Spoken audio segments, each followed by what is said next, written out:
नमस्कार, लाख टके की बात में आप सभी का बहुत स्वागत है। आपके साथ मैं हूं नलिनी पांडे। नमस्कार, मैं हूं आपके साथ अमित गर्ग शुक्ला। लाख टके की बात में आपको दिखाएंगे अयोध्या टू कन्नौज समाजवादी पार्टी में कितने नवाब, क्योंकि अयोध्या रेप कांड के बाद अब कन्नौज रेप कांड में भी समाजवादी पार्टी नेता की गिरफ्तारी हुई। इसके साथ ही बात करेंगे योगी का चक्रव्यूह भेद पाएंगे अखिलेश, क्योंकि आगामी उपचुनाव में विपक्ष की राह इतनी भी आसान नहीं होने वाली है। वही बात होगी जुबान पर हिंदू सियासी केंद्र बिंदु, क्योंकि विपक्ष के नेता राम राम जपने के बाद अब बांग्लादेश में हिंदुओं पर हो रहे अत्याचार को गंभीर बताया। साथ ही साथ आपको दिखाएंगे हिंदुओं पर हिंसा, हिंदुस्तान में गुस्सा, क्योंकि यूपी से उत्तराखंड तक बांग्लादेश की घटना पर सनातनी सड़कों पर उतर चुके हैं। और आखिर में दिखाएंगे देहरादून टू दिल्ली, कांग्रेस में खलबली।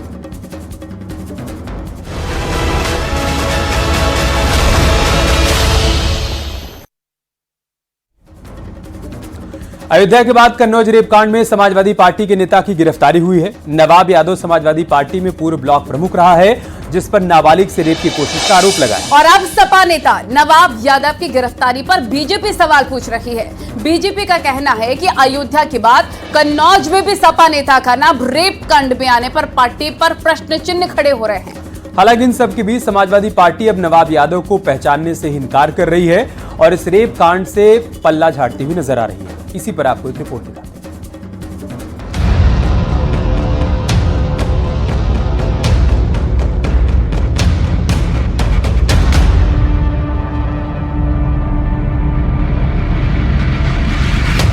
कन्नौज पुलिस ने एसपी के बड़े नेता और पूर्व ब्लॉक प्रमुख नवाब सिंह यादव को नाबालिग से रेप के आरोप में गिरफ्तार किया है।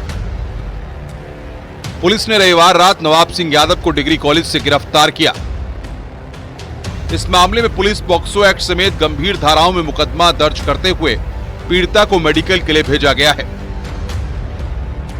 रात्रि लगभग 1:30 बजे यूपी 112 पे सूचना प्राप्त हुई थी, जिसमें लड़की ने शिकायत करी थी कि मेरे कपड़े उतार दिए, गलत काम करने का प्रयास किया गया। सूचना का तत्काल संज्ञान लेते हुए थाना पुलिस और पीआरबी मौके पे पहुंची थी, जहां पे लड़की को बरामद किया गया और आपत्तिजनक हालत में अभियुक्त नवाब सिंह को भी हिरासत में लिया गया। इसमें तहरीर के आधार पर सुसंगत धाराओं में भारतीय न्याय संहिता और पॉक्सो एक्ट में मुकदमा पंजीकृत किया गया है। पीड़िता अपनी बुआ के साथ नौकरी मांगने के लिए नवाब सिंह यादव के चंदन सिंह डिग्री कॉलेज गई थी। बुआ का आरोप है कि नवाब सिंह ने मेडिकल कॉलेज में नौकरी दिलवाने की बात कही थी। बुआ का कहना है कि वो थोड़ी देर के लिए मौके से हटी तो नवाब सिंह ने भतीजी से रेप करने की कोशिश की। जैसे ही वो पहुंची तो उसने इसका विरोध किया और 112 डायल कर पुलिस को बुला लिया। देर रात मौके पर पहुंची पुलिस ने नवाब सिंह यादव को गिरफ्तार कर लिया। इसका संज्ञान लिया था और उसमें गिरफ्तारी की गई है और आगे की विधिक कार्रवाई वो की जा रही है। कुछ रेप पॉक्सो से जुड़ा मामला बताएं। हाँ, वो चीज़ें आई हैं, उनके द्वारा मैंने कहा था कि एसपी कन्नौज सभी डिटेल इस बारे में प्रेस के साथ। सुबह कोतवाली में समर्थकों की भीड़ जुट गई। इसके बाद पुलिस ने सभी को समझाकर वहां से हटाया। पीड़िता की शिकायत पर अलग अलग धाराओं और पॉक्सो एक्ट में केस दर्ज किया गया है। बीजेपी ने एक बार फिर समाजवादी पार्टी पर निशाना साधा है। बीजेपी नेता अमित मालवीय ने सोशल मीडिया पर पोस्ट किया है, अयोध्या के बाद कन्नौज में एसपी नेता अरेस्ट, नाबालिग से रेप की कोशिश में गिरफ्तार। एसपी सरकार में मिनी सीएम कहा जाता था। आरोपी नवाब सिंह यादव गिरफ्तार। कन्नौज में डिंपल यादव के राइट हैंड के तौर पर पहचान। क्या आप भी अखिलेश डीएनए टेस्ट की मांग करेंगे? बीजेपी के हमले के बाद समाजवादी पार्टी ने पलटवार किया है। एसपी प्रवक्ता उदयवीर सिंह का कहना है कि कन्नौज की घटना में जिस नेता पर आरोप लगे हैं वो नेता एसपी से कई साल पहले ही अपना रिश्ता तोड़ चुका है। बीजेपी खुद को बचाने के लिए हर जगह एसपी में कमी ढूंढ लेती है। जिन जिस व्यक्ति का नाम आ रहा है वो समाजवादी पार्टी से बहुत दिन से असंतुष्ट है और भारतीय जनता पार्टी के लोकल नेता, वहां के पूर्व सांसद, उन सबसे बहुत अच्छी मित्रता और व्यवहार है। भारतीय जनता पार्टी की सरकार है, पुलिस उनके साथ पास है। जो न्याय संगत कार्रवाई है, नियमानुसार कार्रवाई है, वो भारतीय जनता पार्टी को करनी है। समाजवादी पार्टी को घेरने का क्या मतलब है? क्या एडवांस में कुछ लिखा है? क्या उस पर पहले से कोई मुकदमा है? जिसने जो किया है उसको वो कानूनी रूप से फेस करेगा। अगर किसी को गलत भारतीय जनता पार्टी फंसाती है तो हम जरूर आवाज उठाते हैं। कहा जा रहा है कि नवाब सिंह यादव ने नाबालिग बच्ची को काम का झांसा देकर बुलाया था, फिर उसके साथ रेप करने की कोशिश की, लेकिन 112 पर कॉल कर पुलिस को सूचना दी गई। इसके बाद मौके पर पुलिस की टीम पहुंची। किशोरी को आपत्तिजनक हालत में बरामद किया गया और आरोपी नवाब सिंह को गिरफ्तार कर लिया गया। न्यूज़ 18 के लिए ब्यूरो रिपोर्ट।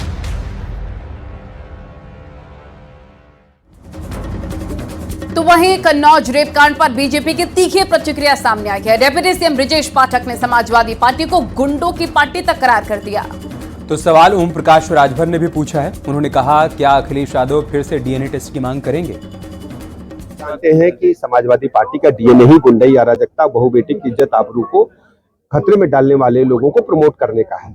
हमारी सरकार प्रतिबद्ध है कि हम कानून के तहत कड़ी से कड़ी सजा ऐसे लोगों को दिलाएं। क्यों आ रहे हैं ये बात तो सपा के लोगों से पूछिए। अब सपा के नेता तो अयोध्या के मामले पर नार्को टेस्ट कह रहे थे कराने के लिए ना, तो यहाँ डीएनए टेस्ट कराने तो यूं थे करा लें, यहाँ भी डीएनए टेस्ट करा लें। पहले अयोध्या में समाजवादी पार्टी की मोहित खान ने एक बच्ची का शोषण किया और अब कन्नौज में यादव परिवार के करीबी रहे अरे मिनी सीएम कहलाए जाने वाले नवाब सिंह यादव को पुलिस ने नाबालिग लड़की के साथ रेप के प्रयास में गिरफ्तार किया है। समाजवादी पार्टी अब सफाई दे रही है, कह रहे हैं नवाब सिंह यादव को तो कई साल पहले ही पार्टी से निकाल दिया था, लेटर जारी कर रहे हैं, लेकिन जनता सब समझती है। और अब बात उपचुनाव के दंगल की करते हैं। उत्तर प्रदेश में कभी भी 10 सीटों पर होने वाले उपचुनाव की तारीखों का ऐलान हो सकता है, लेकिन उससे पहले एनडीए से लेकर इंडिया ब्लॉक तक सियासी गहमागहमी तेज हो चुकी है। और इस बीच उपचुनाव के लिए समाजवादी पार्टी ने प्रभारियों का ऐलान कर दिया है। शिवपाल यादव को कटेरी विधानसभा का प्रभारी बनाया गया है। अवधेश प्रसाद को मिल्कीपुर का प्रभारी बनाया गया है, तो वहीं मझवा विधानसभा सीट पर वीरेंद्र सिंह को प्रभारी नियुक्त किया गया है। बात करहल विधानसभा सीट की करें तो यहां पर चंद्रदेव यादव सपा के प्रभारी बनाए गए हैं और इंद्रजीत सरोज को फूलपुर की जिम्मेदारी दी गई है। वहीं राजेंद्र कुमार को सीसमो विधानसभा की जिम्मेदारी सौंपी गई है, यानी बीजेपी से मुकाबले के लिए अखिलेश यादव ने अपनी टीम तैयार कर ली। आपको इसी पर दिखाते हैं रिपोर्ट। सपा के अलावा बीजेपी और बीएसपी ने क्या प्लान तैयार किया है।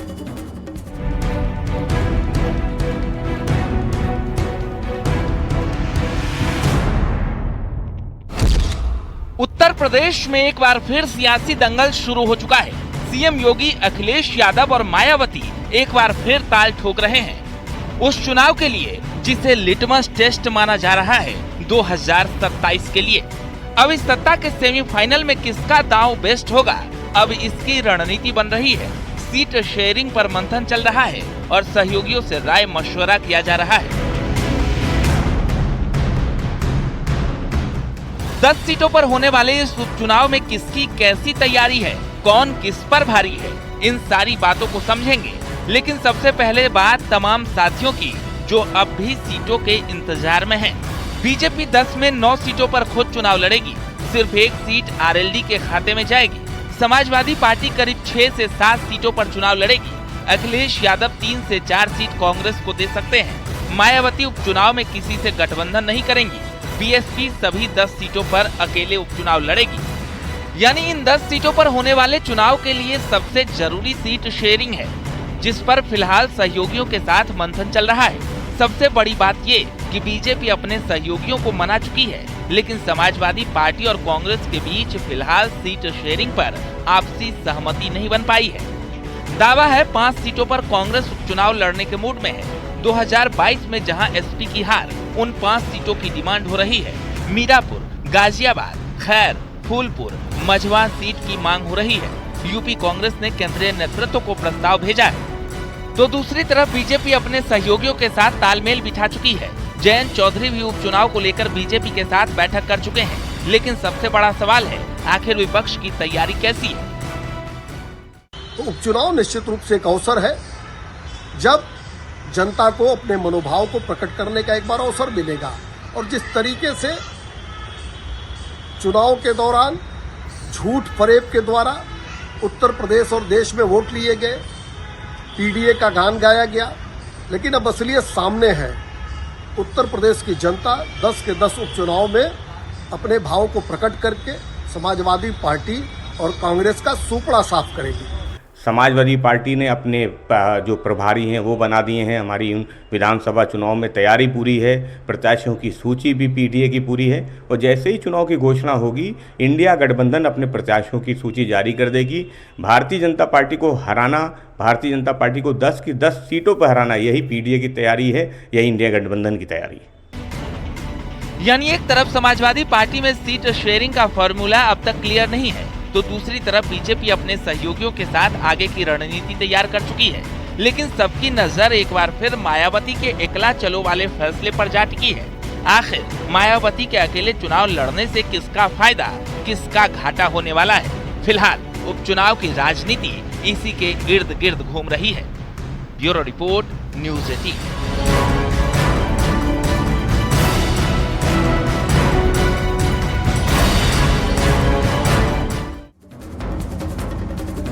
और इस बीच सीएम योगी से जुड़ी एक बड़ी खबर आपको बता देते हैं। मुख्यमंत्री योगी दिल्ली में राष्ट्रीय राजमार्ग से संबंधित परियोजनाओं की समीक्षा बैठक में शामिल हुए हैं।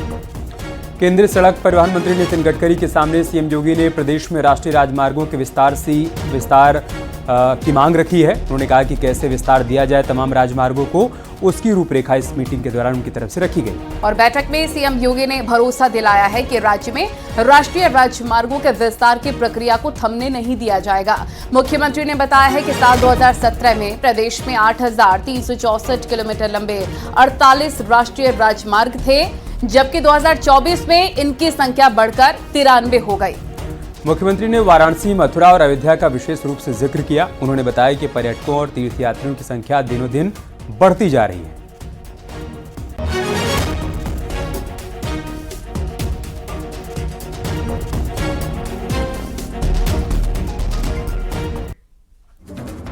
और बात करते हैं विपक्ष के सॉफ्ट हिंदुत्व की। दरअसल पिछले कुछ महीनों से समाजवादी पार्टी और कांग्रेस के मुस्लिम नेता राम राम की माला जप रहे हैं। चाहे इकरा हसन हो या अफजाल अंसारी, हिंदुत्व और आस्था की बात कर रहे हैं। ऐसे में अब लेटेस्ट बयान अखिलेश यादव का सामने आया है। अखिलेश यादव ने बांग्लादेश में हो रहे हिंदुओं पर अत्याचार को गंभीर बताया है और केंद्र सरकार से हस्तक्षेप की मांग की है। अब विपक्ष के इसी हिंदुत्व वाले दांव पर बीजेपी ने सवाल उठा दिए हैं और पूछा है कि क्या समाजवादी पार्टी के लिए हिंदू भी अब वोट बैंक की तरह हो गया है। इसी पर आपको दिखाते हैं रिपोर्ट।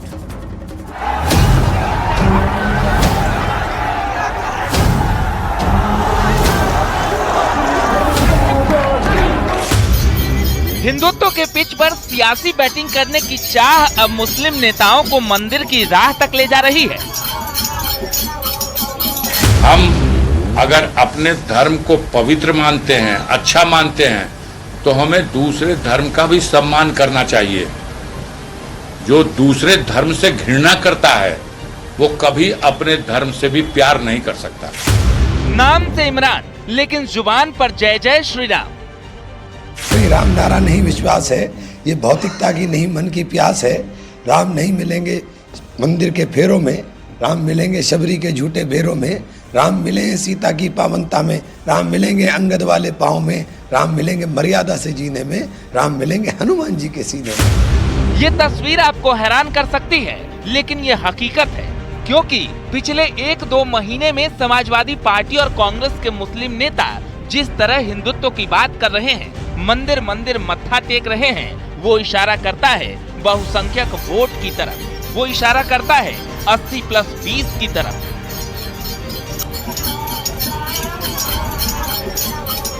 शामली से प्रयागराज तक और शामली से वैष्णो देवी तक नई ट्रेनों के चलाने की मांग क्षेत्र के लोग लंबे समय से करते आ रहे हैं। प्रयागराज में उच्च न्यायालय का होना और वैष्णो देवी एक धार्मिक तीर्थ स्थल होने के कारण दोनों स्थानों की कनेक्टिविटी अति आवश्यक है। अब जो मुस्लिम नेताओं ने उत्तर प्रदेश में हिंदुओं को साधने के लिए सियासी पिच तैयार किया था, उस पर अखिलेश यादव खुलकर बैटिंग करने लगे हैं और बांग्लादेश में हिंदुओं के खिलाफ हो रही हिंसा का मुद्दा भी उठा चुके हैं। अखिलेश यादव ने लिखा, बांग्लादेश में बहुसंख्यक हो या हिंदू, कोई भी हिंसा का शिकार नहीं होना चाहिए। अंतर्राष्ट्रीय स्तर पर सरकार मुद्दे को उठाए, यह आंतरिक सुरक्षा के लिए गंभीर विषय है। दरअसल बांग्लादेश में जिस तरह से हिंदुओं पर हमले हो रहे हैं, उसके खिलाफ अब देश में अपने अपने कंफर्ट के हिसाब से खूब राजनीति हो रही है। लेकिन सवाल इस बात पर भी उठ रहे हैं, आखिर विपक्षी नेता अचानक हिंदुत्व की बात कैसे करने लगे? क्या अब इन्हें हिंदुओं में भी वोट बैंक नजर आ रहा है? ये सवाल बीजेपी ने उठाए हैं।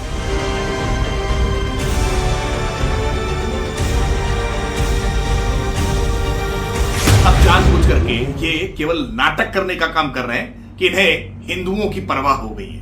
सच बात यह है कि ये पहली बार महसूस कर रहे हैं कि अब हिंदू भी इस देश में वोट बैंक के रूप में दिखाई पड़ रहा है और बिना हिंदुओं के वोट के चुनाव जीतना संभव नहीं है। इसलिए समाजवादी पार्टी रणनीति बदलने का काम कर रही है। समाजवादी पार्टी एक राजनीतिक पार्टी है जो समाज में जाति, धर्म, ऊंच नीच, इन मतभेदों को, इन विभाजनों को नहीं मानती है, सबको एका में विश्वास करती है। इसलिए उसके मुस्लिम सांसद हिंदुओं की बात भी करते हैं और हिंदू सांसद मुस्लिम की भी बात करते हैं। गरीब लोग जो है अमीर की भी बात करते हैं और अमीर लोग गरीब की भी बात करते हैं। दरअसल अखिलेश यादव जानते हैं कि मुस्लिम और यादव वोटर तो उनके साथ हैं, लेकिन अगर वोट शेयर को बढ़ाना है तो गैर यादव ओबीसी जातियों का समर्थन हासिल करना होगा। इसके लिए उन्होंने पीडीए का नारा दिया था। अब उसी पीडीए के नारे में अल्पसंख्यक के साथ अगड़ों को भी साधने की रणनीति तैयार की है और उसी लाइन लेंथ पर इन दिनों पार्टी के मुस्लिम नेता हिंदुत्व वाली पिच तैयार कर रहे हैं ताकि अल्पसंख्यक के साथ बहुसंख्यक वोट में भी सेंधमारी की जा सके। Bureau report, news 18।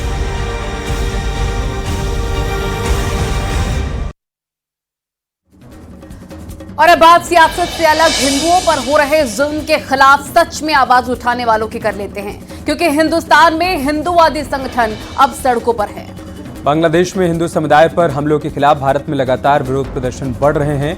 देश भर में बांग्लादेश में हिंदुओं के खिलाफ हो रही हिंसा के विरोध में हिंदू संगठन सड़क पर उतर आए। हिंदूवादी नेताओं ने केंद्र सरकार से इस मामले में दखल देने की मांग की है। देखिए रिपोर्ट।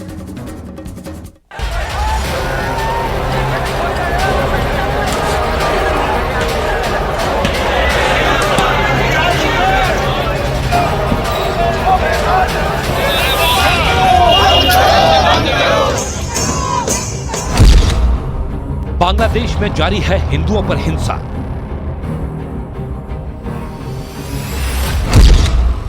हिंदुस्तान में उबल रहा हिंदुओं का गुस्सा।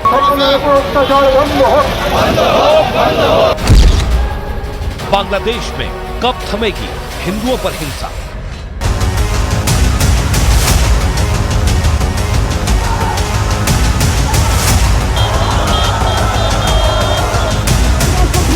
बांग्लादेश में हिंदुओं के खिलाफ हो रही हिंसा कब थमेगी?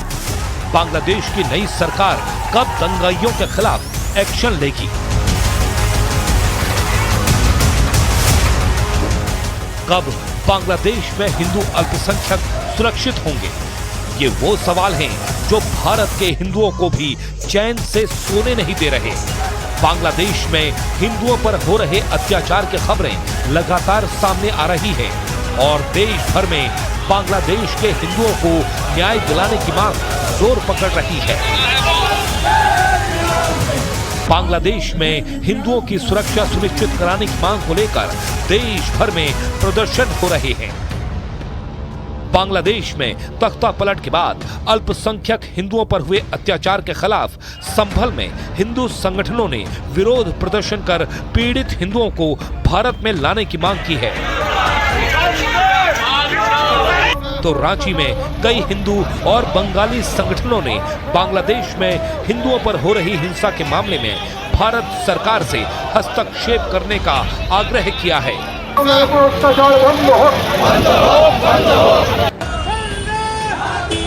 बांग्लादेश में भड़की हिंसा और फिर हिंदुओं पर शुरू हुए हमले के खिलाफ बिहार के मुजफ्फरपुर में भी हिंदू संगठन सड़कों पर उतरकर आक्रोश जता रहे हैं। प्रदर्शन कर रहे लोग बांग्लादेश में हिंदुओं पर हो रही हिंसा का विरोध कर रहे हैं।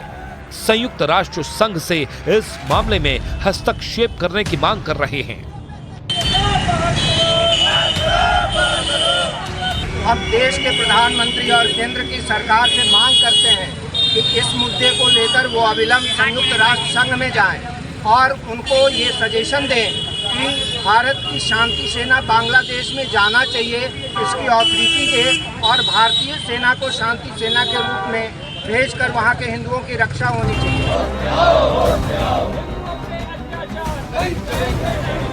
बांग्लादेश में हिंदुओं पर हो रहे अत्याचार को लेकर साधु संतों में रोष है। साधु संत लगातार सरकार से इस मामले में कदम उठाने की मांग कर रहे हैं।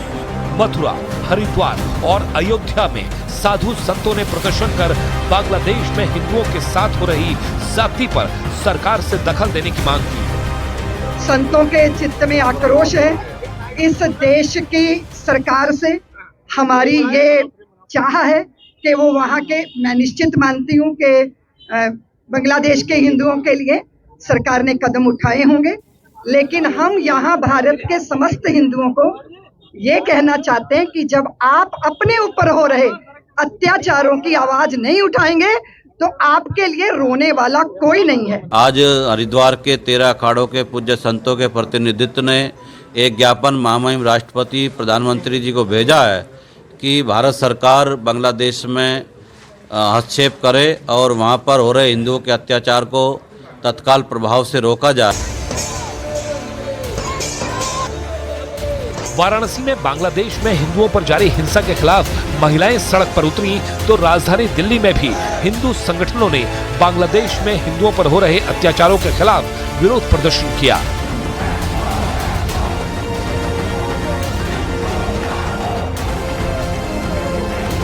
हिंदुस्तान में जारी इस विरोध प्रदर्शन के बीच बांग्लादेश में भी हिंदुओं के खिलाफ हिंसा रोकने का दबाव बढ़ता जा रहा है।